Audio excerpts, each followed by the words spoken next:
two in the last couple of years before 2020, you could clearly observe the use or the abuse by Russian propaganda, the theme of the liberation, supposed liberation, but it wasn't liberation for us. But when Russia in 2019-2020 has prepared a series of events that were supposed to provoke the Central and Eastern Europe to react, it was very well thought of, because the West is thinking about these years as a liberation. This is their experience. So any protests of Poles, Latvians, or Estonians saying that they were not liberated in 1944 and 1945 were not understandable for Westerners. So we forgot a little bit because the pandemic came and the war afterwards, and there was no culmination. The culmination was supposed to be in May 2020, but the virus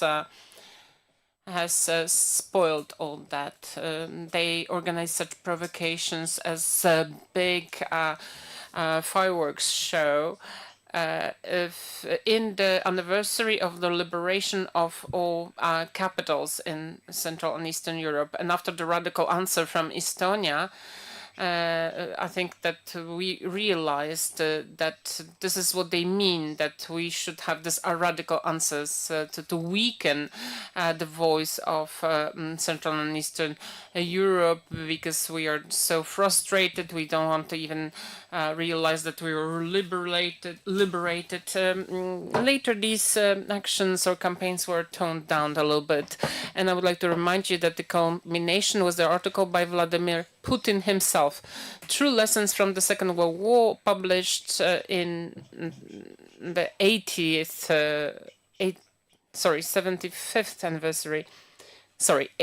anniversary of the end of the Second World War, when he repeats the premise that the beginning of the war was not Ribbentrop-Molotov Pact, but he added new threats like the 17th of September, the defense of Jews against German threat. So potentially easily to be accepted narrative in many areas in the world. He returned to the narrative that Baltic states wanted to join the Soviet Union. This narrative also appears in case of the annexation of Crimea. We have the return to this narrative. Well, we won't be able to verify it as historians, but I would say that the growth of this propaganda was not accidental and has to do with what happened in February last year.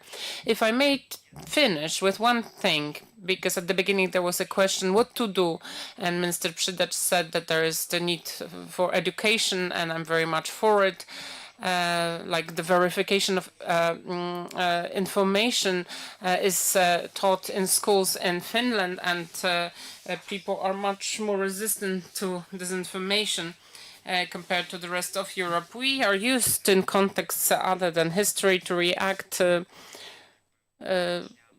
but in such a way that we rectify lies, we disseminate disinformation. But I believe that history is a place where we have to be very active, because in the field of information war we can achieve success, because the current contemporary Russian identity is based on fundamental lie. This lie is being used in many soft bellies of Europe. I returned from Georgia, and there is talents called growing there, supported by Russia.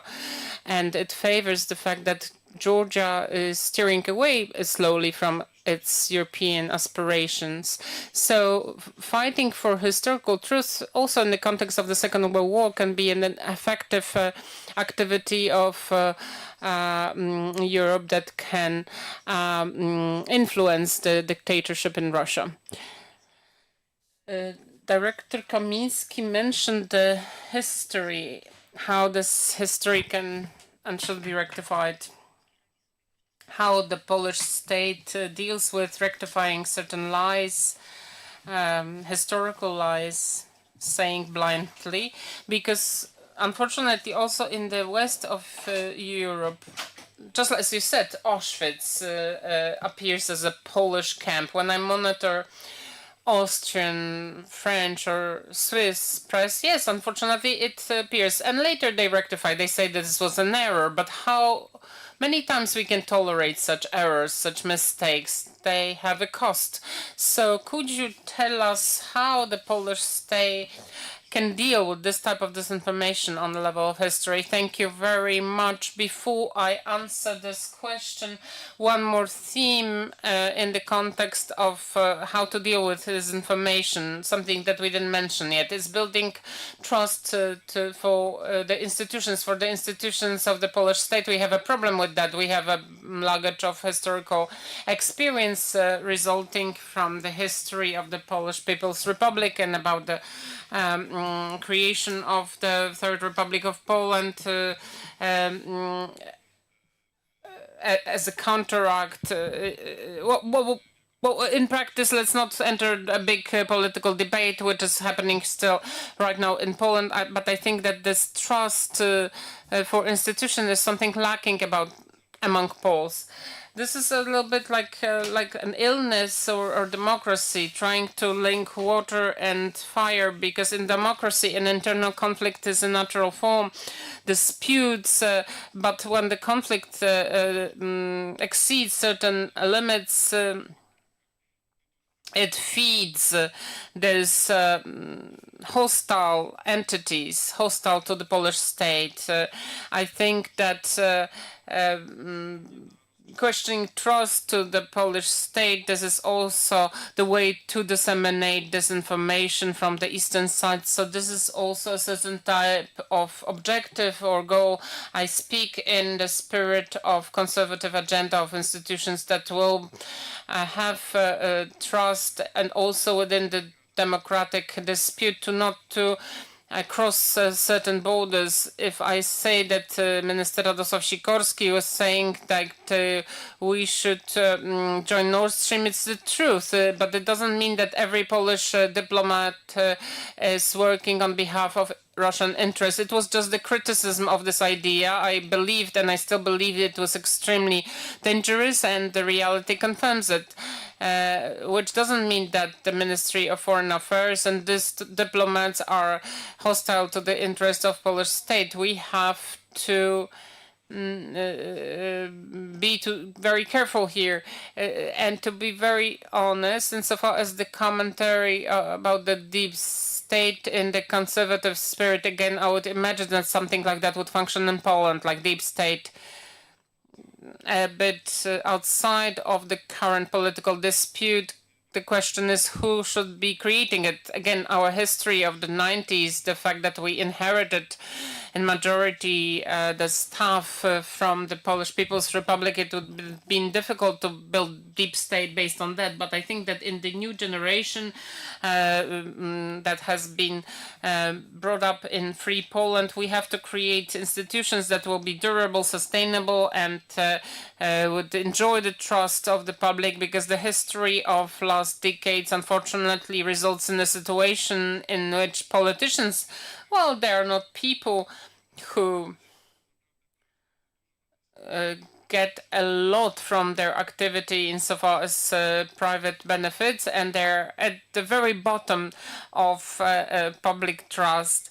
I used to talk to one of the professors who came from the university to be a politician, and he said from the very top, the very summit of public trust, the second or third profession, the most trusted, just because of one decision, because I wanted to be involved in the activity for the Polish state. I am at the very bottom between YouTubers and influencers, with full respect for all these professions, but this is how the perception of this profession is right now in Poland. So answering historical themes, yeah, there is a certain type of conflict of memory. I'm not a specialist, and it's difficult to talk in front of Professor Kamiński and comment that, but the way I look at it, since the Second World War and the discussion about the Second World War, Poland unfortunately for 40 years was not present in this discussion with the Jewish communities, with communities mainly in United States, when the memory or remembrance of these people is a bit different compared to our memory here in Poland, insofar as the Second World War. So this conflict of memory is still continuing. We are speaking on two different levels in two different languages, and usually this conversation doesn't really exist like at those times. So we have to be very active, working and showing how active we are. Insofar as the attempt to wash out or showing the co-activity of Poland within the Second World War, I cannot stop myself against stating that this is also purposeful activity of people who are in reality behind the tragedy of the Second World War. This is a purposeful policy since the 60s or 70s. This is a policy conducted by the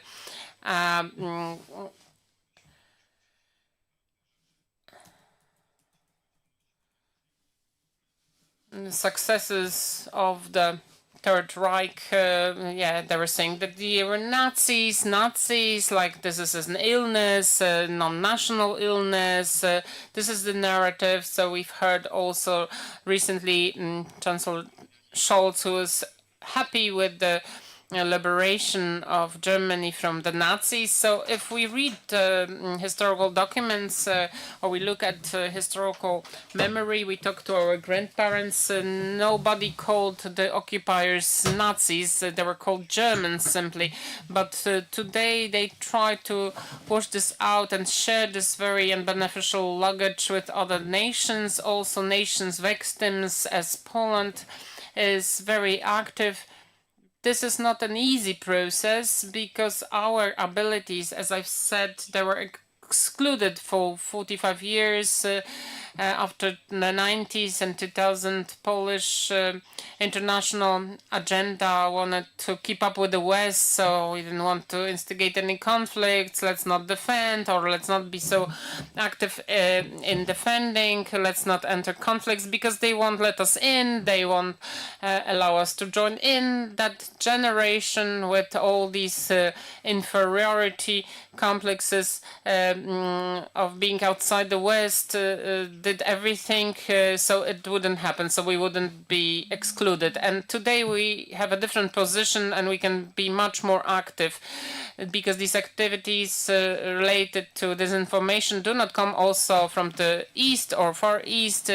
This appears also here. So we have to be determined and again do it without any inferiority complex. If the truth is on our side, if the value is on our side, this is also the interest of the Polish state and a simple decency. And this is our obligation as state official to do it no matter what happens in the future. If anyone will want to employ us in international institutions, I think that no one among us has such ambitions. The interest of Poland is more important than our own. Thank you very much. What Minister Przydacz has mentioned in 1985, there was liberation used in the context of Germany, and the narrative of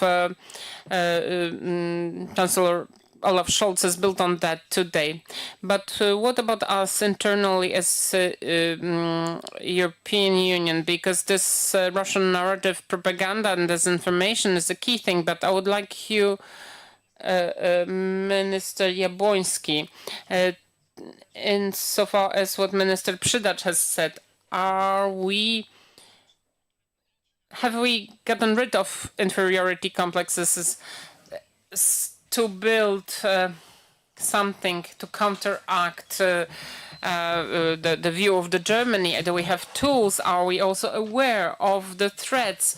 For sure, this awareness is much better now compared to a few years ago because this inferiority complex were universal. It doesn't mean that they don't exist. Unfortunately, it does exist in society, also in the community of Polish media that repeat these stories.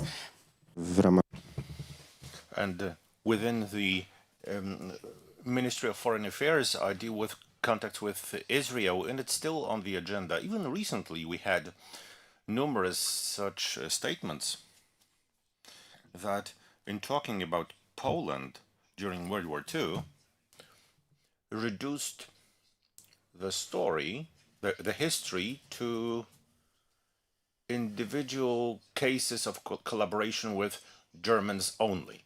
No one in their sane mind will deny the fact that there were such individuals who did collaborate with Germans.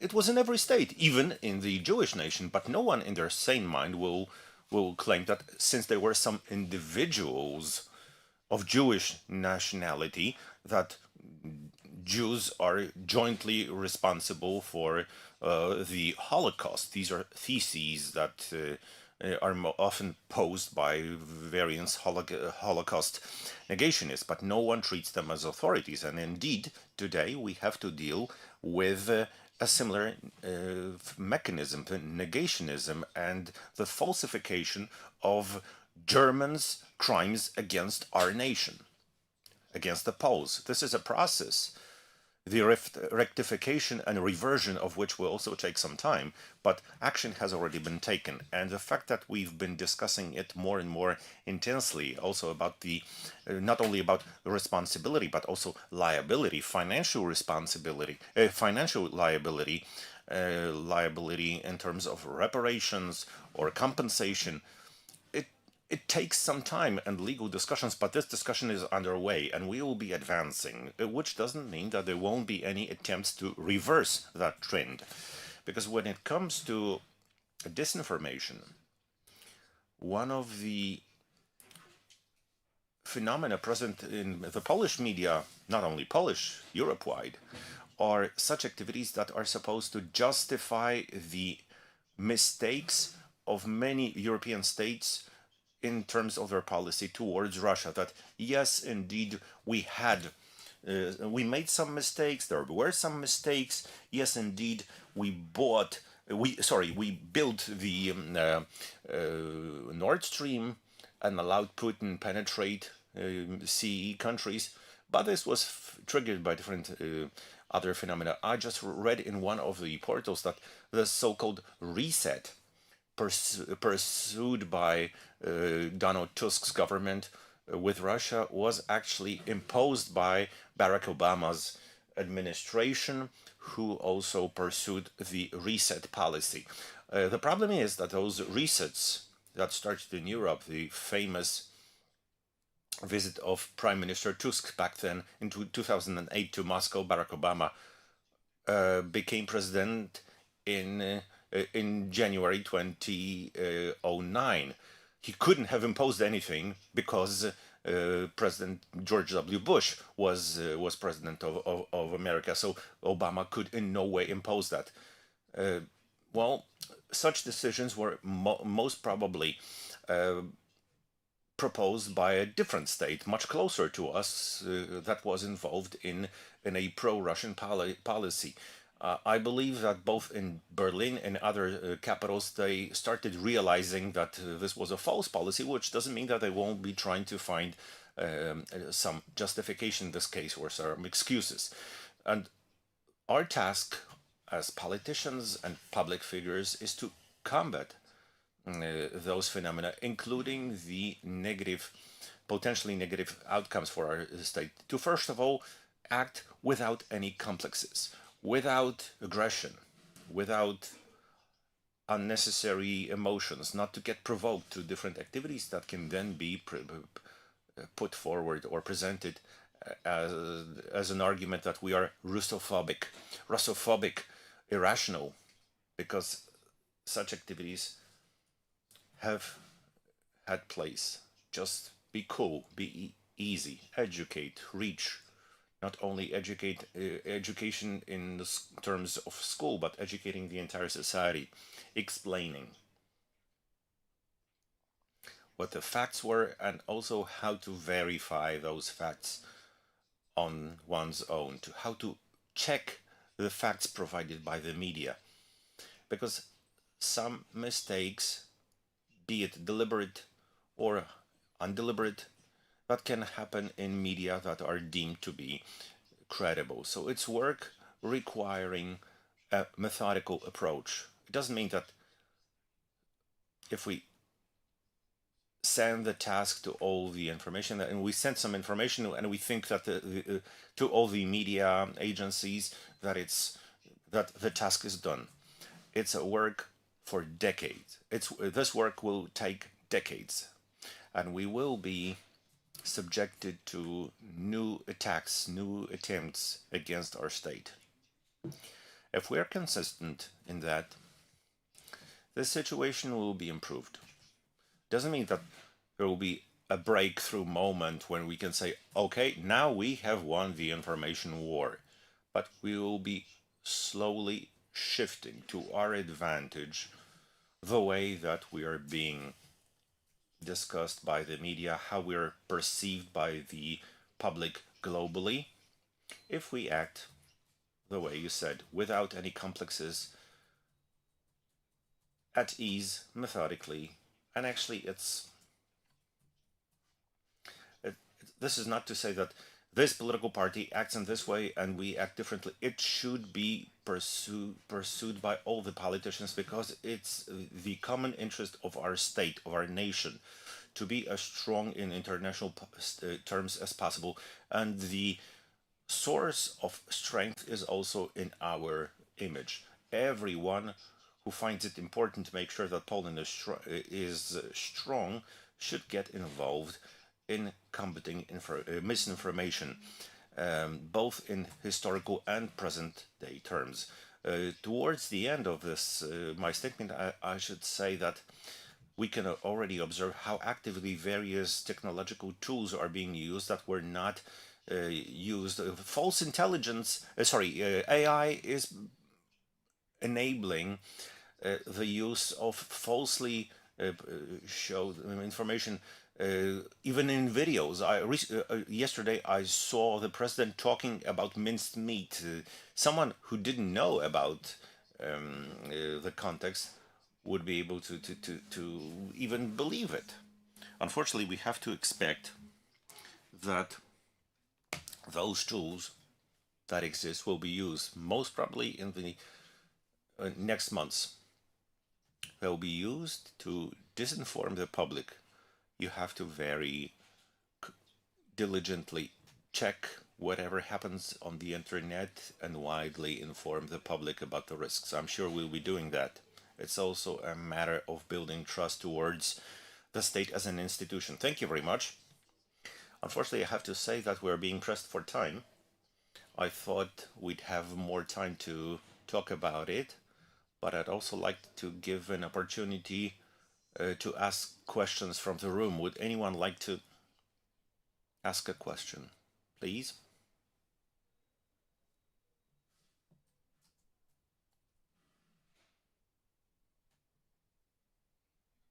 Michał Rzechowski.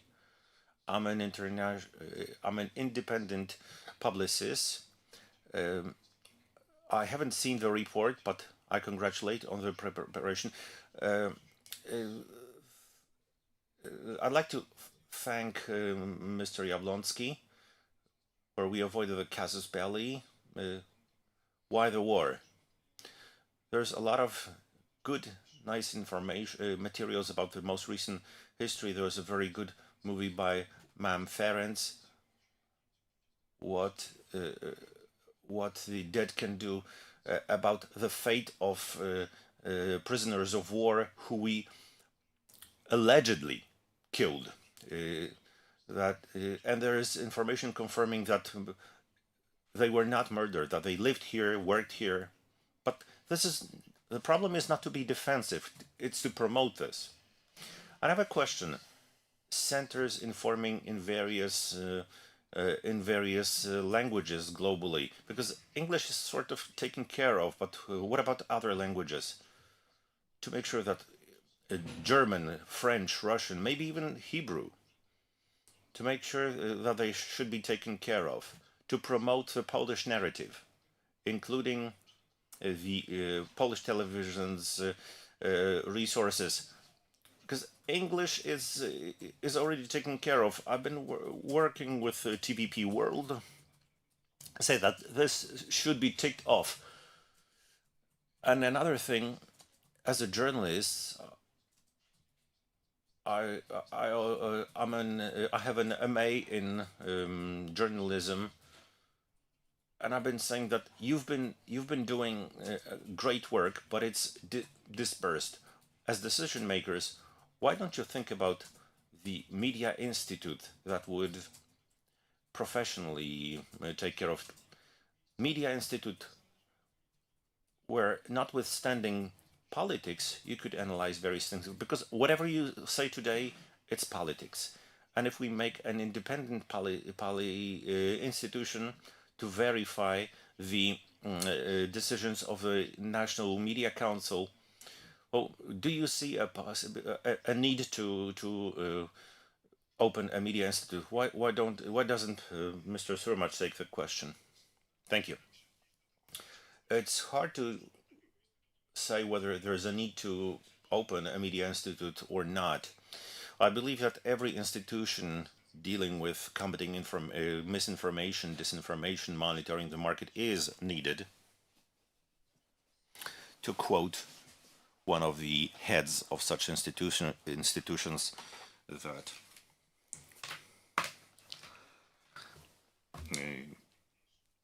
open such institutions, that there's a saying that the more flowers in the garden, the more beautiful the garden is. I believe that indeed, when it comes to this linguistic plurality, we've been doing it in for the Polish press agency. We have the English language version of the service and First News. I think it's done nicely. We have a fake hunter, which is also in the English language in a way. Reports are published in English, but if you go to our website, pap.pl, we have two other tabs, not only in English, we have the Russian language tab and the Ukrainian language tab. And the story with the Russian tab was that we just launched it a month ahead of the attack in February 24th, and several weeks later, we received information that Rostomandor was blocked to our website by the Russian Media Committee because we publish lies, quote unquote, about Russia. And this service is available to all Russian nationals who are out of Russia, who live out of the Russian Federation. They can read this information in the Russian language. It's naturally about Russia itself, the war in Ukraine, and whatever is happening around the Russian state. And sometimes, also to use by using our tools of distributing information, we try to go around the Roscommander limitations. It's easy because you can just send information to editors, to journalists. We don't use it in their media, but we are satisfied because at least they read it, they are aware of it, and the world looks. They are aware of the fact that the world looks different from what is presented in their media. Thank you very much. Can I ask for a summary of our discussion? Can you take it, Mr. Jarin? What other tasks there are when it comes to disinformation? Thank you very much. The tasks, from my point of view, I'd like to show you two. One of them is very current, that we'll be coping with, and the other one is spread over years. From our point of view, and that's also the experience of our allies from the West, Russian disinformation activities are being very active at the moment of some political decisions made by nations. So what we will be coping with are all the activities that have an impact on the elections in Poland. Already today we can assume that Russians will be trying to win something at this occasion, and also will be very active as a state and generally as people who have an impact on public debate. We have to realize the challenges connected with the next few months. The other perspective is, of course, that of numerous years and the necessity to take action, continue, and consolidate our activities that will trigger better understanding by our state of what sort of information challenges we face, better understanding by polls what's going on and how and what is involved in the disinformation activity from the West and the East. Our history, actually, it's also one of the interesting areas where you can see a lot of community of possible outcomes, i.e., Russia expects very much that they can depreciate the image of Poland in the eyes of our Western allies. Yeah, such measures, such activities like those related to the crimes of the Second World War. So the synergy is a challenge for us. I agree with Minister Jabłoński that what we have to do is our everyday duty, everyday activity. There is no it cannot be ad hoc. It cannot be just from time to time. We have to carry on a very coordinated everyday activity, and this is going to be a technological and financial challenge. We also need to have the political will. I have no doubt that the current authorities is aware and has the will to do it. But the question is what awaits us in future. And we know wherever we stop acting, our opponents will be even more active and will be using or abusing some hesitations or lack of our activities to our detriment. And at the end, because I think there is one comment that I wanted to add to the thread of history, because Director Kamiński quite rightly pointed to the activities of the Russian civilian intelligence. I think that it's very important, and we need to understand that today one of the most active persons here is Mr. Sergei Naryshkin, so the head of civilian intelligence of Russia, and on the other hand, the head of Russian historical societies. So we have the personal union of two worlds, which are being used by Russia also against Poland and also in order to justify Russian imperialism in the eyes of Russia or other nations at which this is directed. So the perspective on one hand are pessimistic, but what is optimistic is that we have a big awareness of what is happening, a better understanding of what we are facing, and this is a task of the state as state structures and you as journalists and media in order to strengthen our potential and our activities that are supposed to safeguard Poland against such manipulative actions in future. Thank you very much.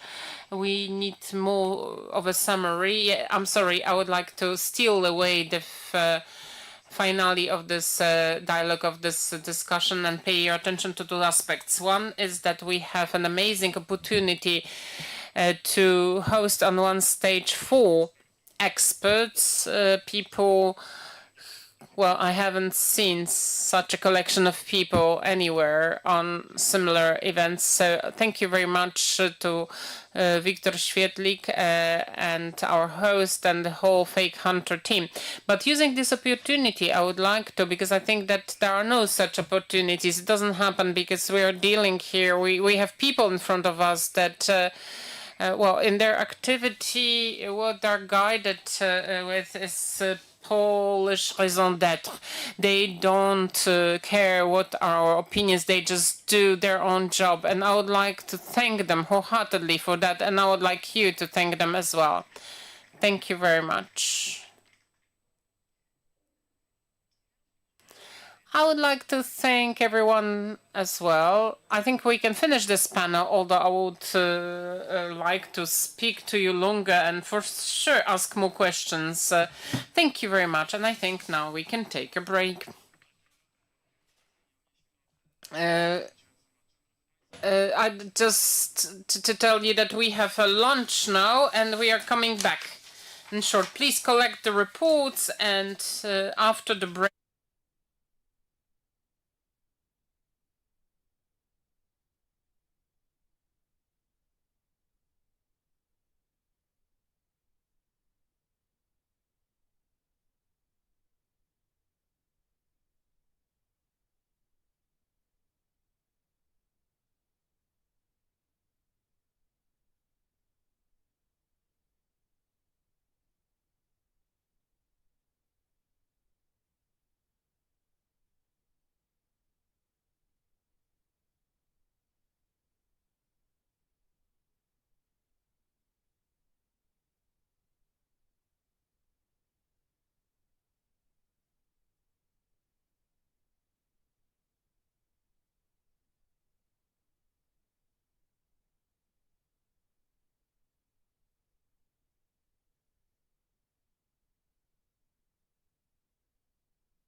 And is already with us.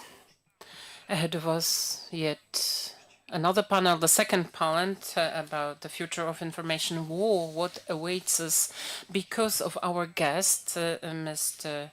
Pierre Arroche from Queen Mary University in London. Specialist in international relations and international security. I would like to allow us to talk about how this war will influence the geopolitical situation of Europe, and maybe this reshuffling of cards for our benefit could this war somehow interfere with this. But I would like to first of all introduce all experts who participate in this event. Madam Katarzyna Hawryło, Center for Eastern Studies Analyst in Russian Department. Mr. Mateusz Mrozek, this is a very long title, so please be patient. Director of Information Cybersecurity Division of the NASK Cybersecurity and Infrastructure Center. NASK, which is Research and Academic Computer Network. And Madam Anna Dyner, analysts for Belarus and security policy of the Russian Federation in PISM, which is Polish Institute of International Affairs, and Colin Tomasz Gergelewicz, who's deputy director in the Academy War Studies Academy. And our foreign guest, Pierre Arroche, lecturer in international relations and international security at Queen Mary University of London, who in March in Le Monde magazine has stated that the future of the safety or security of Europe should be based on Polish and French alliance. After yesterday's statement of President Macron, we could ask very interesting question about it, but that's in a moment. Maybe let's start with a warm-up question to all our panelists here in the room. How this information war, which is lasting now, well, a year, intensified for a year, has impacted Polish society, because we say that the Poles are very well resistant to Russian disinformation. I don't fully agree with this opinion. And how this anti-disinformation condition looks after this year. Who would like to speak first? Madam Katarzyna? This microphone is already on. Okay, thank you very much for the invitation. I'm very happy that I can be with you today. I'll try to answer this question from the Russian side a little bit, because I deal with the analysis of how Russian disinformation and propaganda work, which means of narrative is used by them in order to influence the societies, including Polish society. We are targeted by Russian Federation, and the first and the most important thing is to be aware of that and to realize that the war that is happening right now in Ukraine has its informational dimension also, and we are aside to this war. First of all, in those messages, Russian messages, there are separate narratives, because as it was rightly noticed during the previous panel, Russians know quite well what is happening in which country, what is effective in a given country, and they undertake these narratives and develop them based on the effect in the given society. So what is targeted at us? I call it always localization of the products, adaptation to the society. In our society, this narrative openly supporting Russian Federation, pro-Kremlin narrative, it's not going to work, because our society, because of historical experience and cooperation, is quite resistant. So disinformation activities are a bit soft, and they are related to history. Narratives here related to the genesis of the Second World War, about the role of Poland in the conflict, lying about the role of Poland insofar as activities it didn't undertake, like entering an alliance with Hitler or stimulating Holocaust. These are the narratives that are used to talk to Polish society. But what is the most effective is the narrative covering Poland, Ukraine, and common relations. So the massacre of Poles in Volhynia and Galicia, also relations on the social level based on the war that we are watching now are the themes about hosting refugees in Poland. So on one hand, the narrative about the refugees in Poland, that it's harmful for Poland, that Polish society is losing on that, that they don't want to support refugees. And on the other side, to Ukraine, they are saying that Poles do not want refugees in Poland. Other narratives have to do with ready-made problems like the economic crisis, like saying that Ukraine is at fault for the rise of inflation, trying to dismantle international alliances that Poland participates in. So very important narrative is to question the trust to the state and democratic institutions. But you've said, and we all know, that you're a specialist in Russian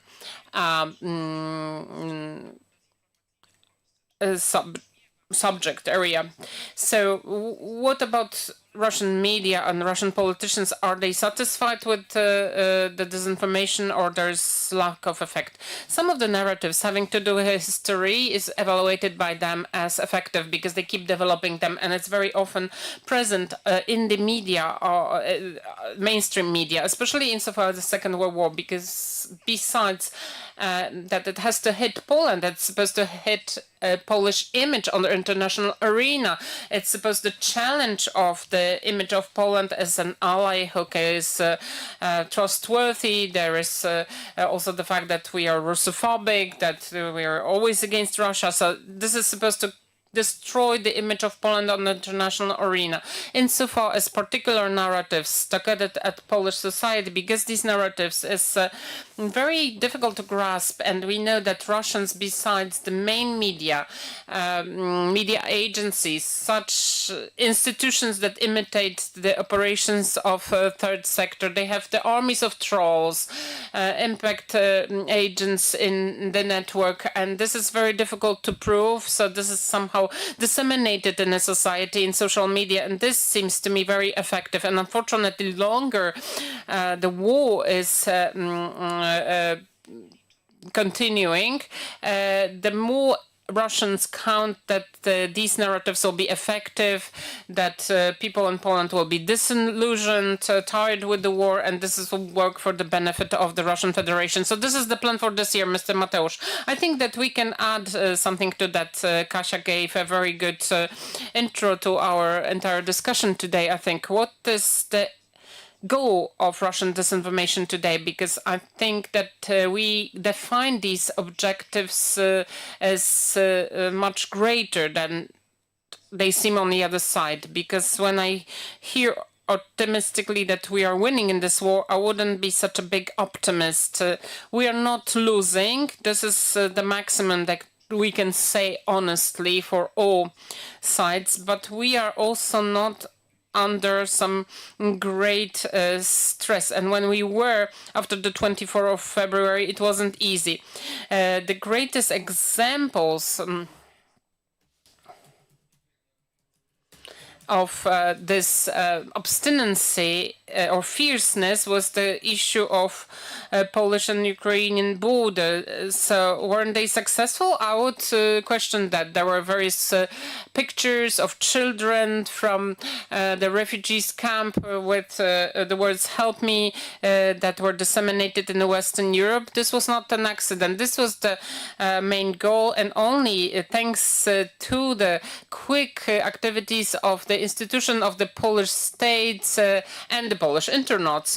Yes, of course. The attitude of the society worked, besides some exceptions, political exceptions, because we have to say that we have a weakness insofar as strategic communication, because we don't have many things that have been taken out of the political dispute. So if we have this as the purpose of Russian propaganda, I don't know if we'll find a courageous person who would be saying that we are winning here.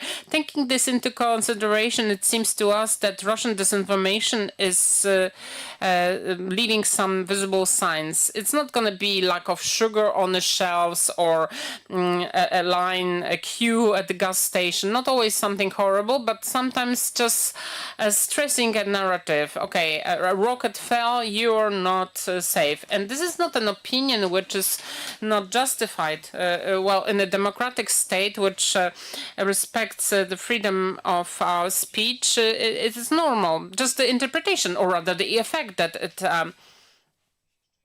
brings about. Would you like to add anything else in with regards to that, or can I ask our guest? I just wanted to ask. I wanted to add a very important word that Mateusz tackled. That besides Russian narrative, we have Belarusian narrative, which strengthen the Russian message, but sometimes they go to the side, impacting some areas even in a greater manner compared to Russian propaganda and Russian disinformation. And we have to take into consideration that these states operate together also in the disinformation area and other hybrid threats. Therefore, the range of impact is quite broad. And the best example of that is the pandemic conflict, which is still ongoing, an attempt to increase this polarization in a society. This is what our opponents care about. And it's worth to pay attention to one more important thing, because there were words about the fact that normal, regular political fight in political states is being used by Russia and Belarus. Therefore, Poland this year and next year, because of the elections, will be a target of disinformation and hybrid threat, because we are the key state in the eastern flank and the key state in supporting Ukraine. So we know this scenario of Russian disinformation for this year already. Mr. Cohn, just one sentence, because you said that you need a courageous person. I'm a courageous person, and I have to say that this disinformation war is being won by us. I see it in such a way. Well, here you see a great introduction that connects all these hostile activities in the information space. This is what I would call it. Polish society didn't go to the streets, and they are not saying Ukrainians go home. For now, well, I think it's going to be like that. It's going to continue like that. If it didn't happen yet, and there are so many months already that we can count, we see that the resistance to polarization and the divisions in Polish society, insofar as helping Ukrainians here, this Russian line didn't work. Insofar as military help, military support, it's not going to destroy the billions given by United States or projects or tanks that we have. We have the project for tanks, for aircraft, and I would say quite opposite. Russians are on the defensive, although we still have to be very careful, because this hostile activity in the information space will be increased, but we have passed the test, not only at state institutions, but also as the society. And very strong activity of PAP and NASK, Fake Hunter, which works, which operates in this space and educates, and also Academic Center for Strategic Communication. This is the only think tank in armed forces. We have courses in which we have implemented the subject of identification and counteracting disinformation, not even mentioning the previous panel and the spokesperson of the government for the cybersecurity.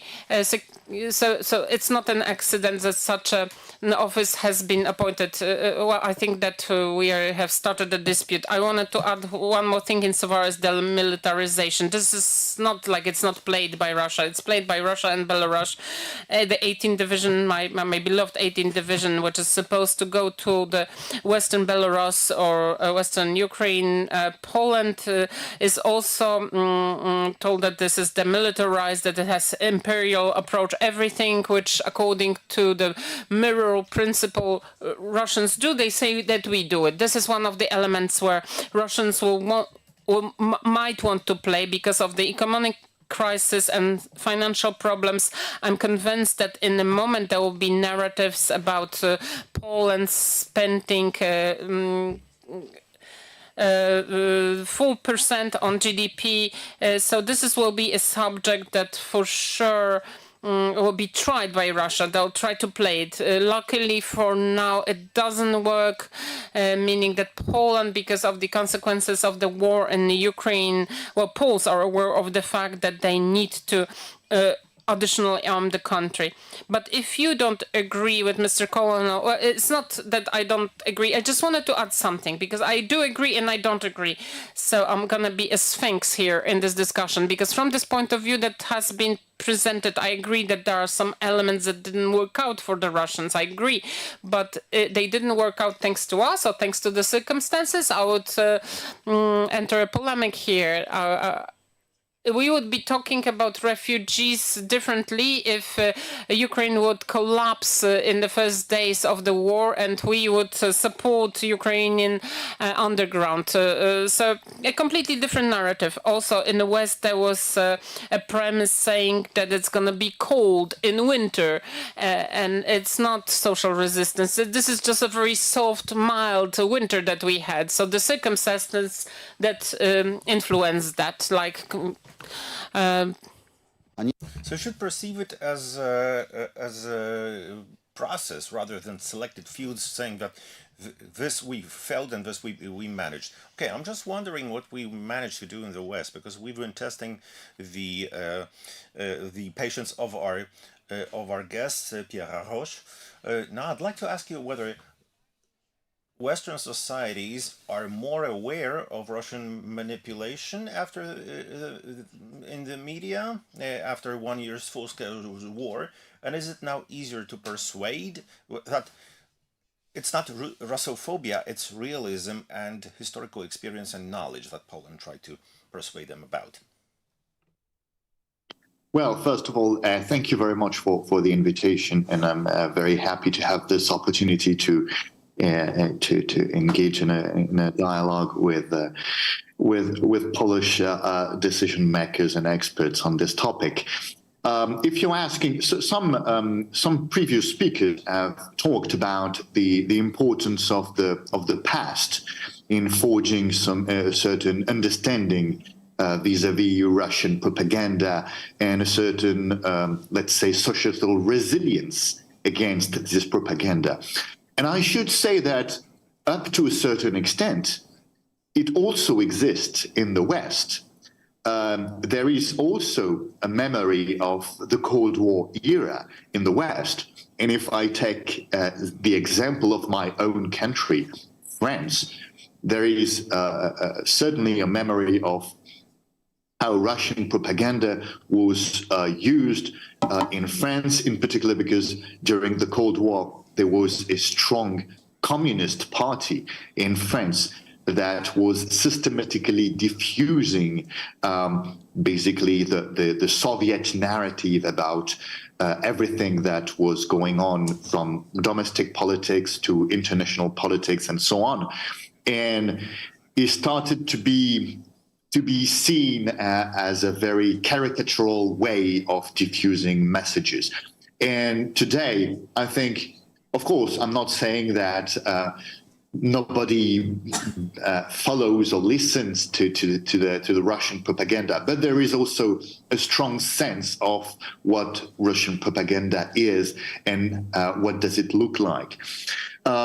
Actually, I think that the most successful Russian propaganda messages are those that are no longer seen as such, that are no longer seen as Russian messages or Russian disinformation, but that have been, so to speak, integrated by some of the local population.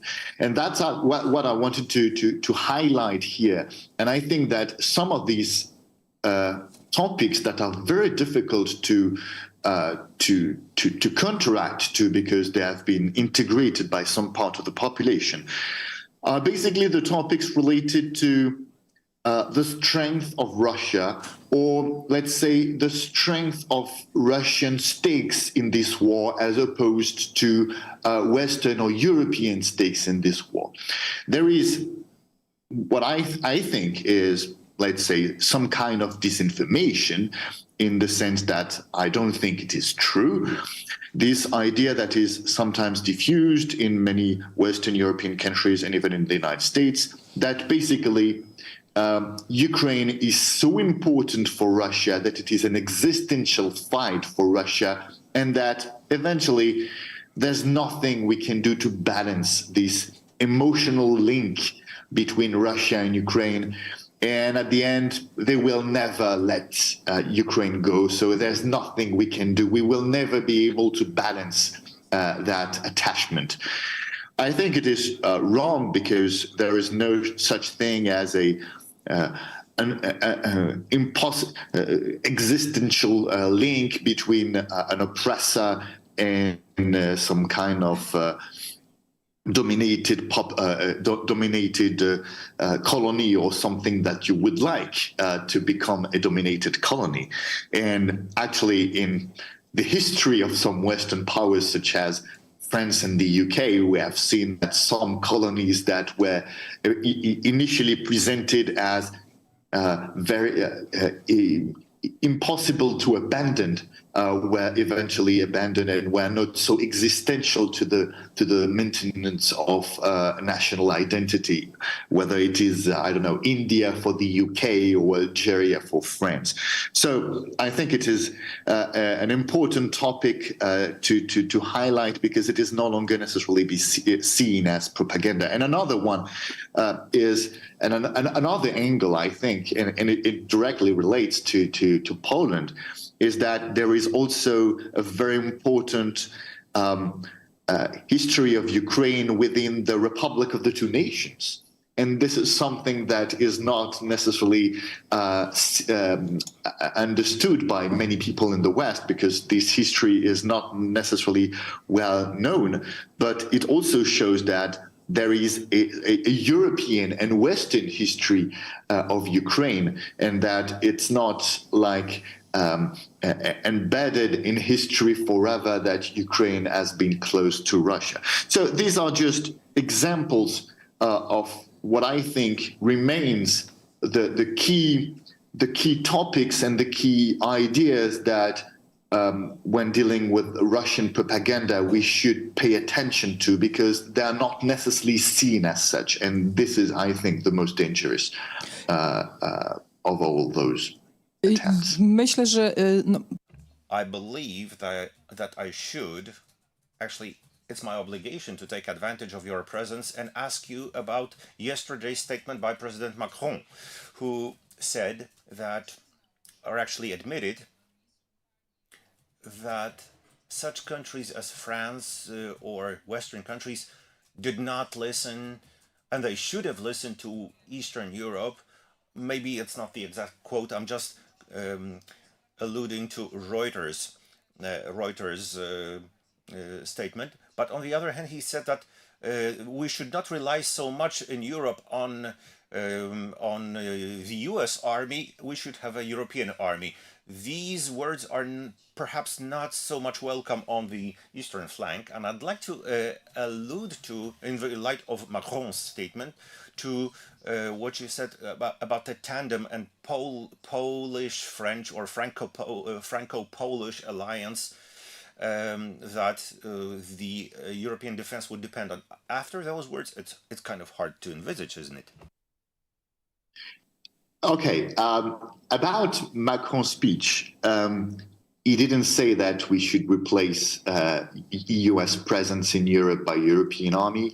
He specifically talked about a European pillar within NATO and welcomed US support for everything in this war. And a European pillar within NATO is not something that replaces US support.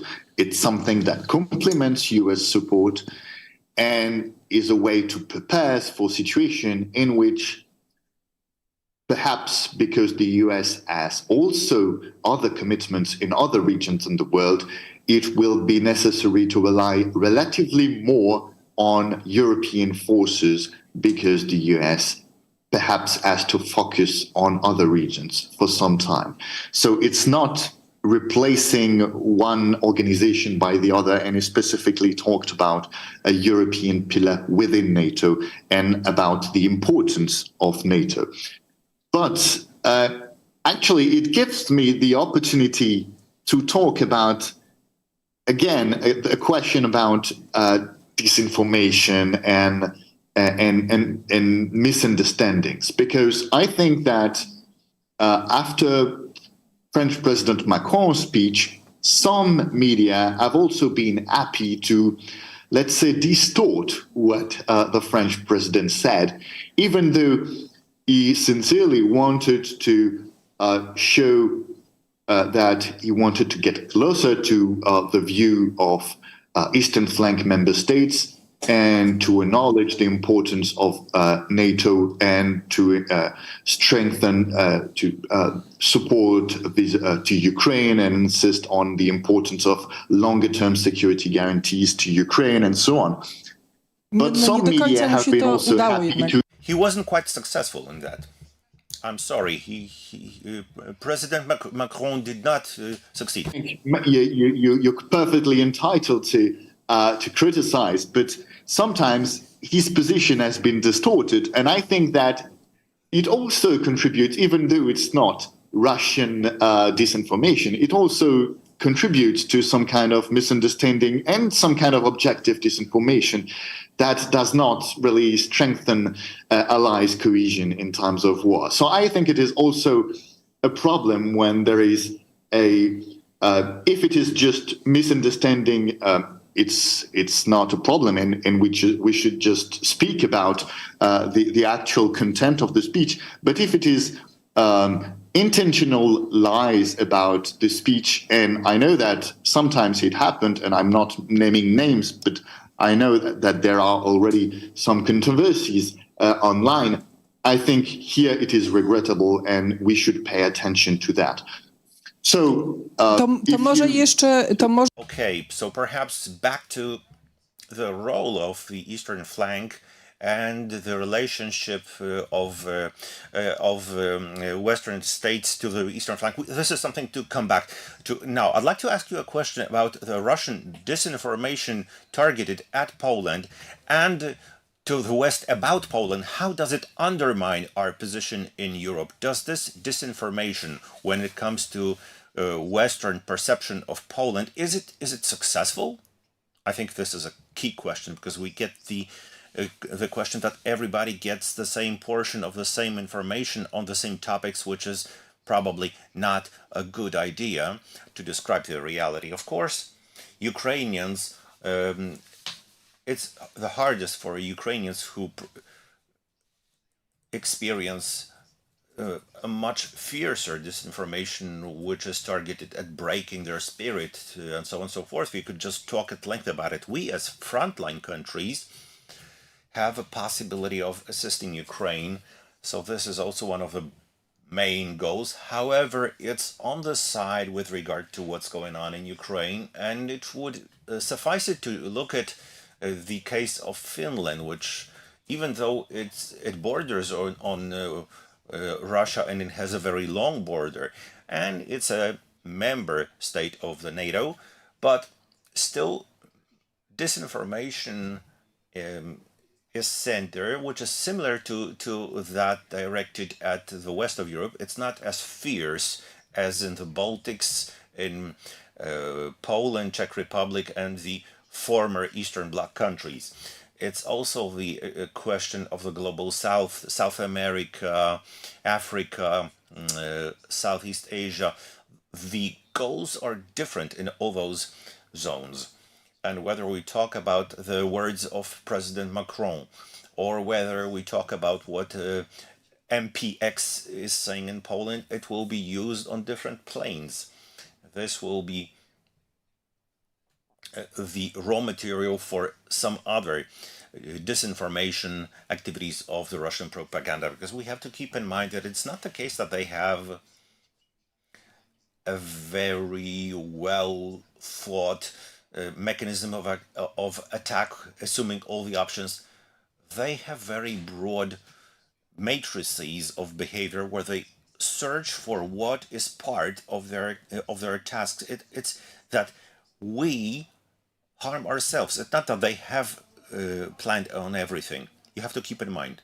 So it's like broad shelling, and there are always some victims. Anna, frankly speaking, there are some narratives that end up in the Western countries. The Eastern border crisis has been going on for 2 years, and we still get confronted with questions from Western countries about issues connected with migrants, where they were not accepted, what the difference is between migrants and refugees from Ukraine, whether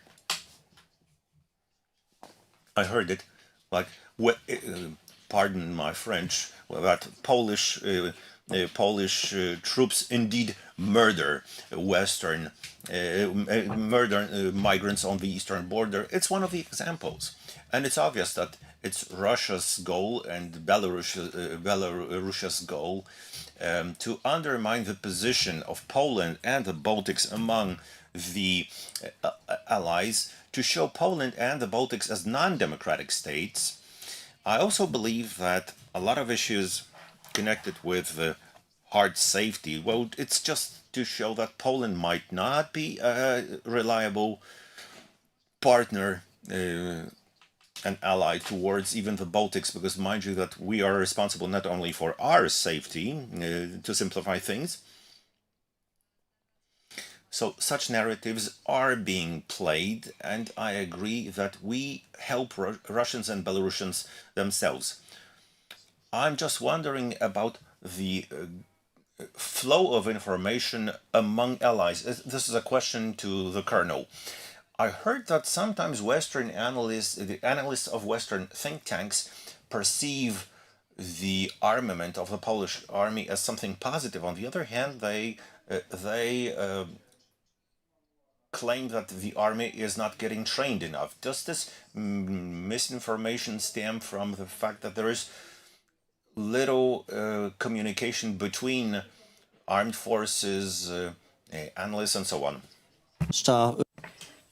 Thank you for this question. It's very important insofar as what we've said, especially if we are talking about the significance of the North Atlantic Alliance insofar as the war in Ukraine. Our relationship, our communication and cooperation with our Western partners looks very well, especially with Americans, because one thing is what we say and another is what we see. So strengthening the presence of American troops in Poland. 2070 in Elbląg, for example, there was the historical reactivation of the Fifth Court in Poznań. American soldiers are on eastern flank of Poland, so eastern flank of NATO. So without good communication, without strategic communication that we've mentioned here already, such things do not happen. So this is hard data, hard proof, and we can talk and discuss things. This is one thing, and the voice that appears abroad. And here, absolutely, I think that we'll agree. Well, there are no communities that are 100% resistant to disinformation, and for sure in many areas of implementation of this cooperation there will be such that do not notice certain things. But I would like to stress that our relationships with allies within NATO and our international cooperation also outside of this alliance is going very well, and we have tangible results of that. I would like to ask if Russians do not perceive some gaps in how allies communicate, and tap into that. Yeah, I wanted to interfere with this theme, that this is one of the main objectives of Russian propaganda and disinformation, if we look more broadly, to catch these gaps. So that difference of opinions of allies or unexplained things would be taken into broad light. And Russians talk about it bluntly, straightforwardly. It's often overlooked that Russian goals are stated directly, even on Russian television. They talk about it in their information programs or opinion programs, that they have the objective to dismantle the European Union and to return to this national states in Europe. This is what they strive at. They also want to weaken the reaction to the aggressive Russian policy. And one more sentence, insofar as differentiation of narrative and what is effective in different society. In Poland, I've mentioned that the narrative about refugees or historical policy, Polish imperialism towards Ukraine, and other themes, it's quite active, but there is a big a difference in so far as what's effective in the West. In Germany or in France, escalating the threat of the Third World War and nuclear conflict seems to be a very effective way to impact the society on a social level, counting on that the society will pressure the decision makers to withdraw the support for Ukraine. And in Russian televisions, there were opinions stating that this narrative doesn't work with Poland. Poles are not afraid of Russian nuclear bomb. We have been used to these threats. But since we are talking about Russian reactions, I'm curious, what about the internal use of this narrative? Minister Zharin said that there is this information package targeted at young people in Russia. So what does it look like? Is there a chance to change Russian attitude, Russian society attitude towards the war? This is a very broad subject and also a very big problem, because unfortunately Russian disinformation and propaganda, besides being targeted to the outside, so the entire world pretty much, it's mainly targeted at Russian society, and it's very effective with regard to that. Unfortunately, Russian propaganda was able to create an alternative view of the world based on lie, justifying that, well, it may seem absurd, but that Russia is being attacked and it's just defending itself, so it had to attack Ukraine. So this is really effective in Russian society for many reasons. One reason is technical, that Russian society gets the knowledge about the world from Russian television, which is fully controlled by the state, and it's considered to be the only credible source of information. Social media, news read in the online, some news from influencers, actors, bloggers, war globbers, war correspondents. This is something which is a very popular source of information, and Russians force their narrative on these. So the majority of the society supports this so-called military operation and supports the authorities in the Kremlin, expressing opinions that whatever decision the authorities take will be accepted by the society. In this area, Russian public opinion is very flexible and easily manipulated. So there is no chance for change. What's very worrisome is that young people are also the target of these manipulations, and they share the opinions of the decision makers. And I'm not an optimist here, because these problems are very deep and very complex, mainly main thing, there is the historical policy based on the myth of the great victory, and this is has been presented to the Russians through propaganda, through the educational systems. There are many activities in the educational system that the Kremlin authorities did in recent years to use all these, to get rid of all the alternatives points of view at the very early education. So these young people are the product of the propaganda of the Russian system. In majority, they do share the anti-West attitudes. This is the main conclusion. This was visible already before 2014, before the invasion of last year, that young Russians are anti-West. So we have to prepare ourselves for a long path, for yet another year of information war. And what are the objectives of Russians for this year, especially insofar as Poland? What are your opinions, ladies and gentlemen?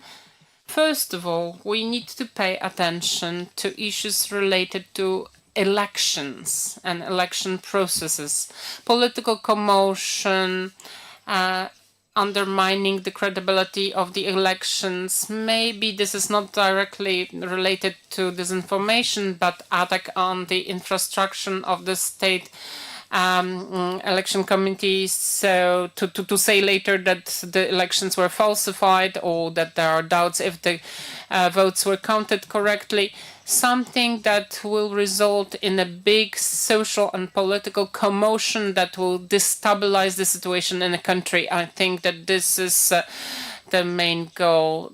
We could add also other tools, hybrid tools to disinformation that we can expect. And I believe that this is an element for now insofar as political issues, political matters. And another thing related to that, to a certain degree, weakening the will of Polish society to support Ukraine. Will there be new tools, new narratives appearing? Artificial intelligence, yeah, AI is quite popular lately. So taking into consideration our work in NASK and the department for counteracting disinformation, which is functioning already for half a year, we are not afraid of AI, because this is not going to change much, because if the picture is cropped intentionally or created from scratch, it's the same problem. But a film, a video generated artificially with main political leaders, well, but we have the example of President Macron's speech. You just use the correct kind of excerpts to influence public opinion. It's not gonna change much, but it's expensive. There is like a chase of algorithms, so we have to create a better algorithm that would detect it. If it would be so easy and simple to implement, I suspect that we would be flooded by that already, and it doesn't exist. Of course, there were attempts from the side of Russia to use it at the beginning of military operations towards President Zelensky, and there were those appeals to let go of the arms, but that was on the margin. In this audiovisual abuse, I would be calm. But if we look at AI more broadly as a planist or strategist, we could have a greater problem, because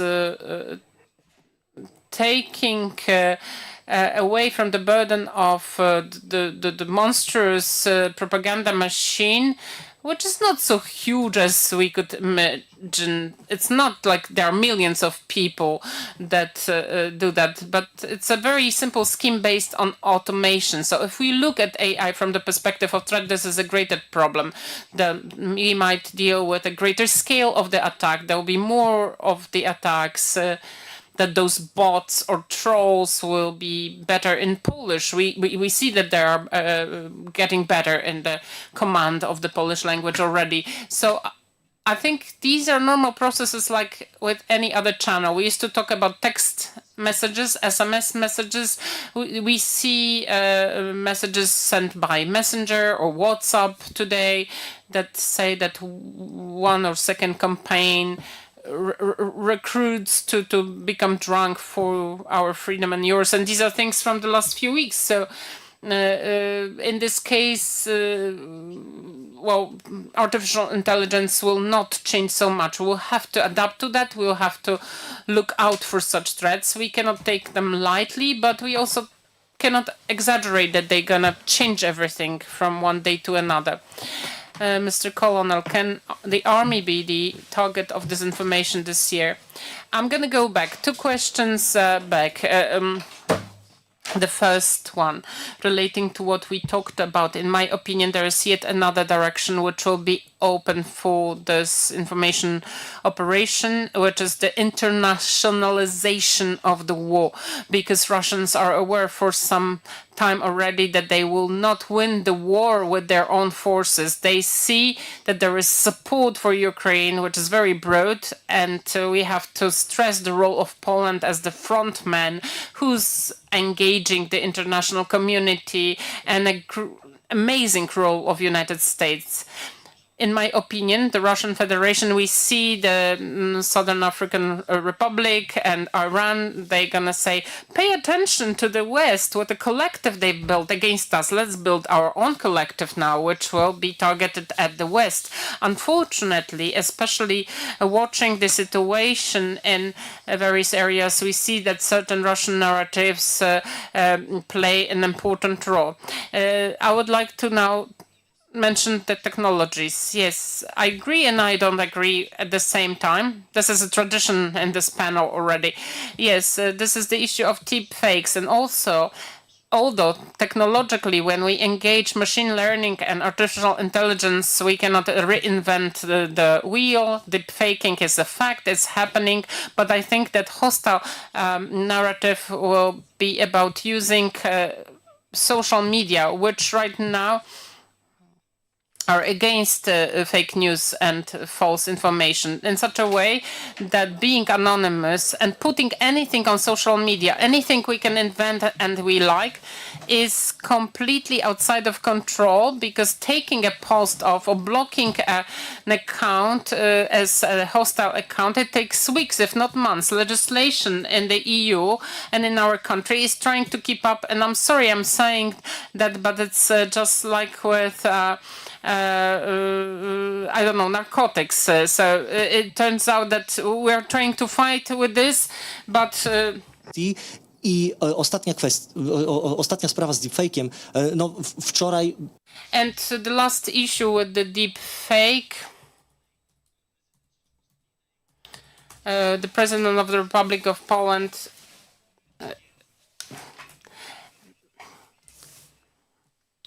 and he locates, there is a localization of the product, the image of the president was used.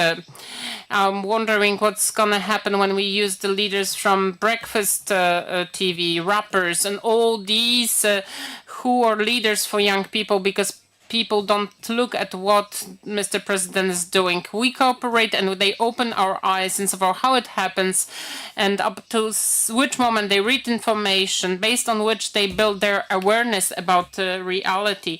And we cannot ask them which programs do they watch, where do they get knowledge. And in the end, the leaders or the music they listen to, Breakfast TV, all that which is very close to them are opinion leaders, and what's going to happen if they're going to be deep faked. So I think that the threat doesn't come from technology, but it comes from information channels and the lack. And we have a lack of legal solutions to stop this procedure.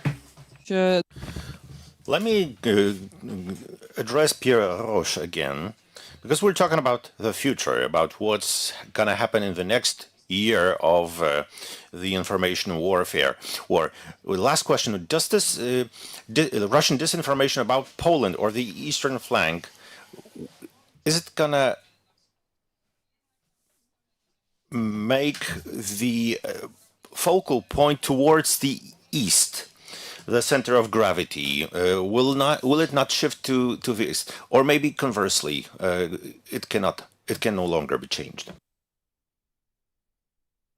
Thank you.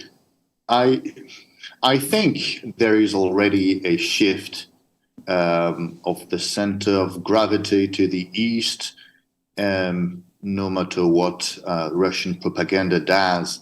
And as I said, of course, there are some people who are receptive to that, but there is a limit to this phenomenon. But if I may, I think it's better to understand that this shift of the center of gravity is not directly more. It doesn't mean necessarily more power or more influence for countries like Poland immediately. It could very well, and perhaps it should actually, but it means at the moment that there is a shift of attention and a shift in terms of legitimacy. And this is exactly what the French president said yesterday. He said, we should listen to you more because you're right on many things. We were wrong on many things, and we should be pay more attention to your message. This is already, I think, a strong trend.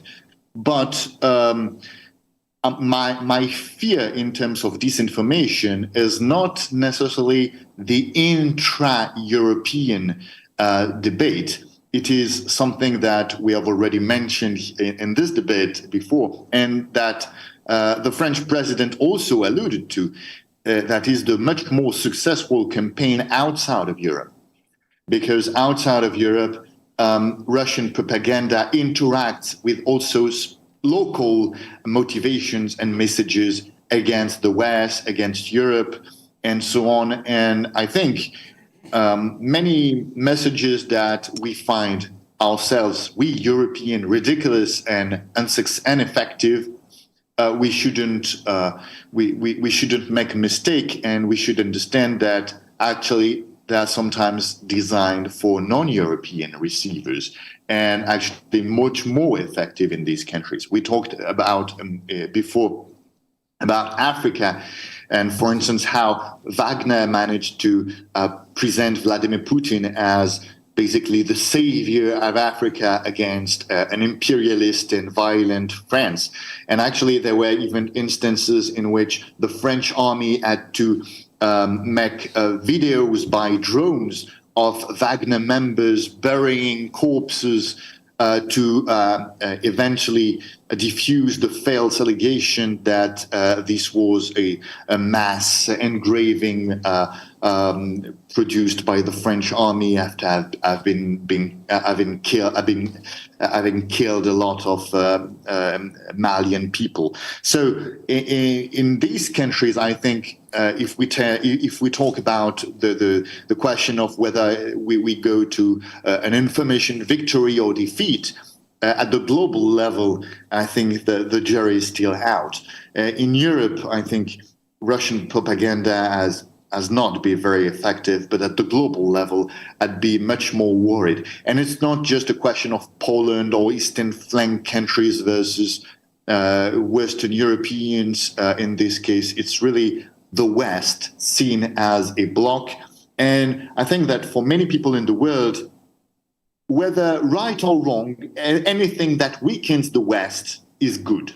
And that's a problem for us.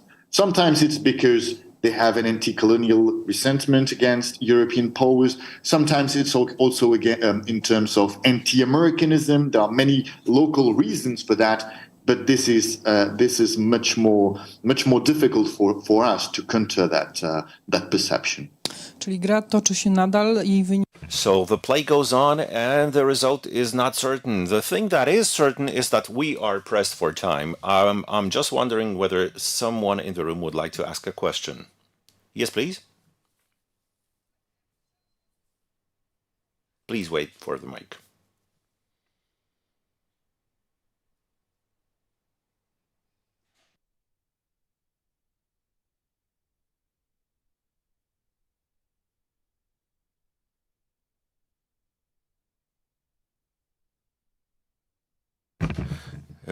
Isabella Yarka-Nask, good afternoon. I was struck by the first words that were pronounced by the colonel, and I'd like to address them with regard to winning the information war, and I'd like to share some information from the perspective of our institute and also ask a question, or rather provide you with some food for thought.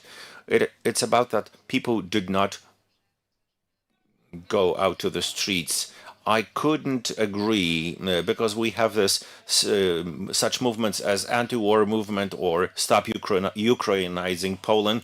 I'm sure you have heard at least one of them, and these are such examples connected with Russian disinformation. But yes, but these were not crowds. Yes, we can discuss the scale, but whether people go out to the street, it's for further discussion. People do take to the streets. Sometimes these were a couple of words, sometimes hundreds, sometimes thousands, but mind you, we cannot discuss with facts. There is an impact of people connected with what, for instance, with what's going on in the social media, and the reason why we are not winning the information war, from my perspective, it's subject to further discussion. We are not winning it because at the state level, we are at a good level of awareness, but when it comes to the society, there's still a long way to build the resilience, to educate, verify all the information,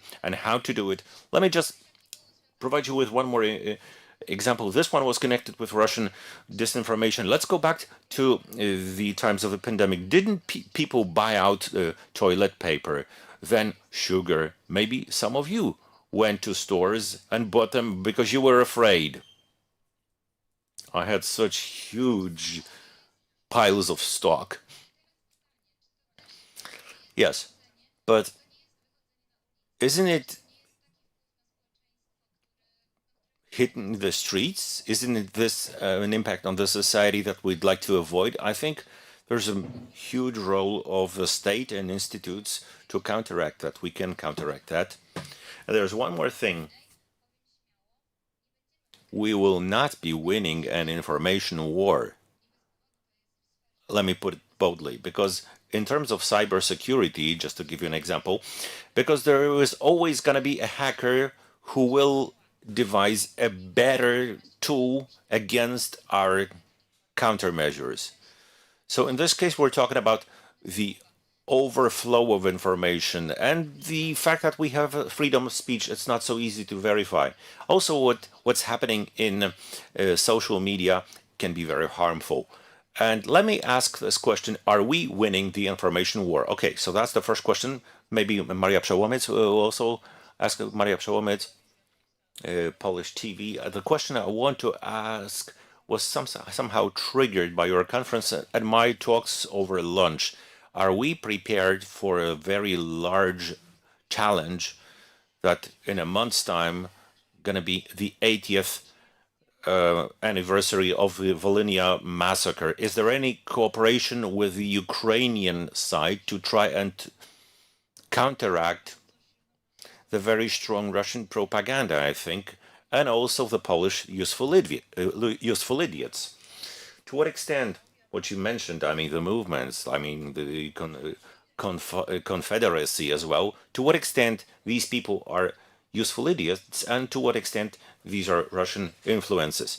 I think these two questions can be combined, because whether we will win the information war is also about how we take care of a very relevant, dramatic topic that will probably explode in July or even earlier. This is all very complex. There is no simple answer, because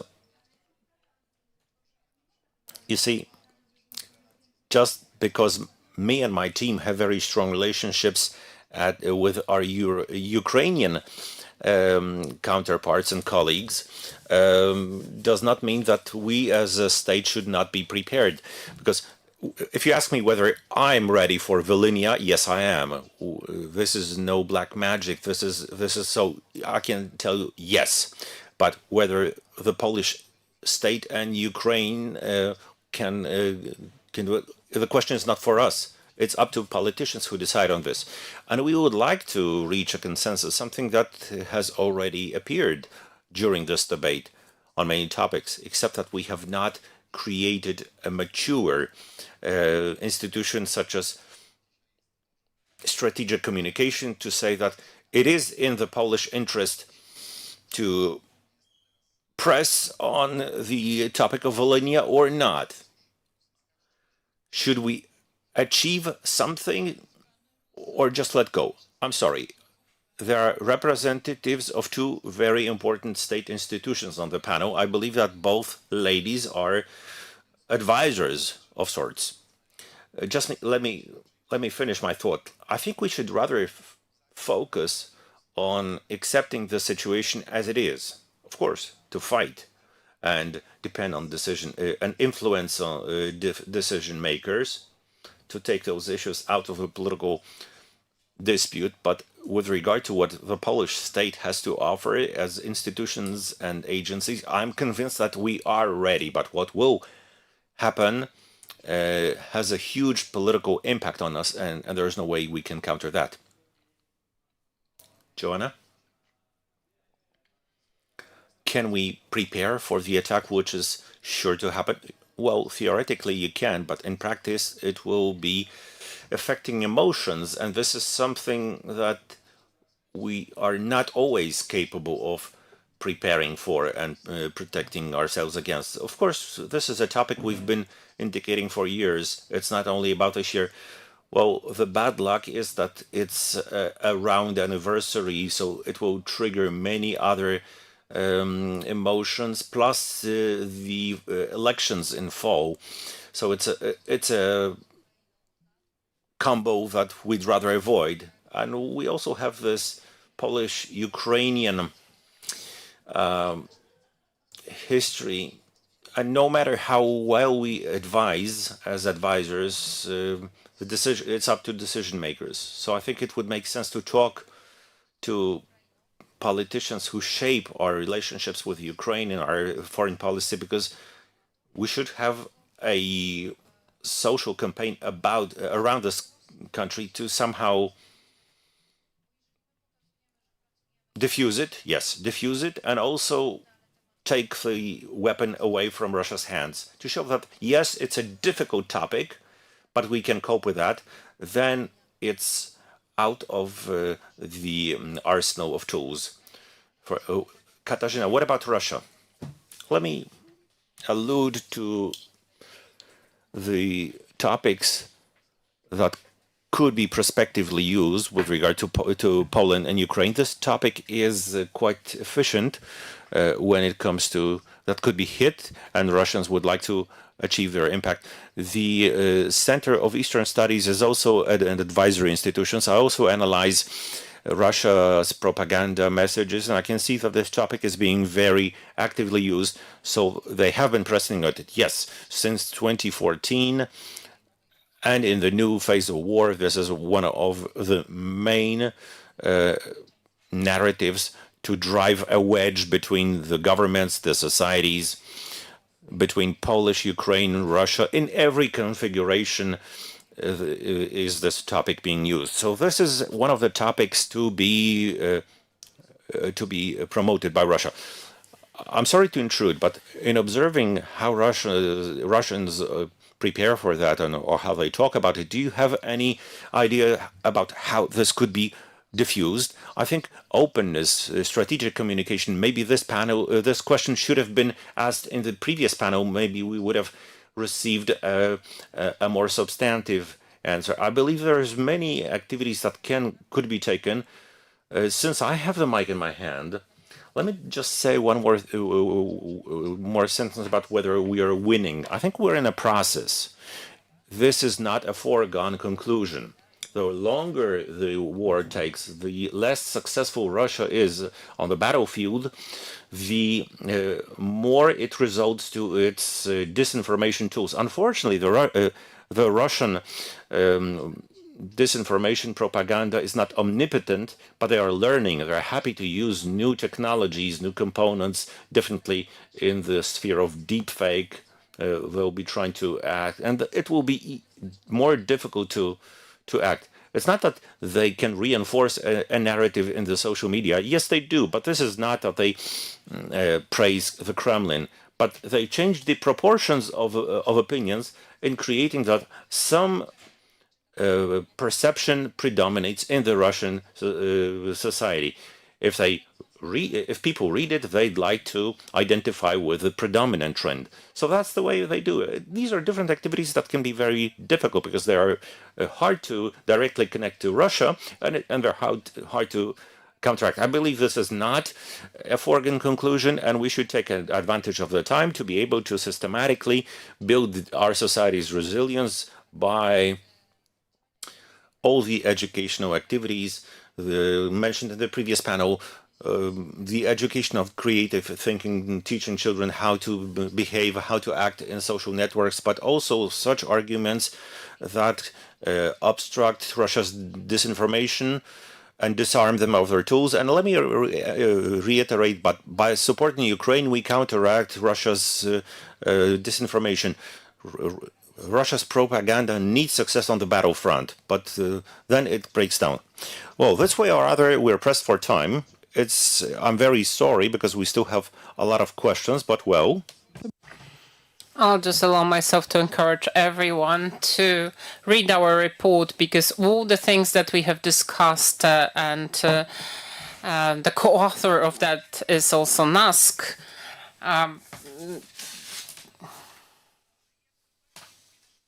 I just wanted to thank our guests, also our guests from abroad, Mr. Pierre Roche, and I would like to encourage everyone to read the report. Before you go, however, I would like to invite everyone to lunch. You can also talk to our specialists.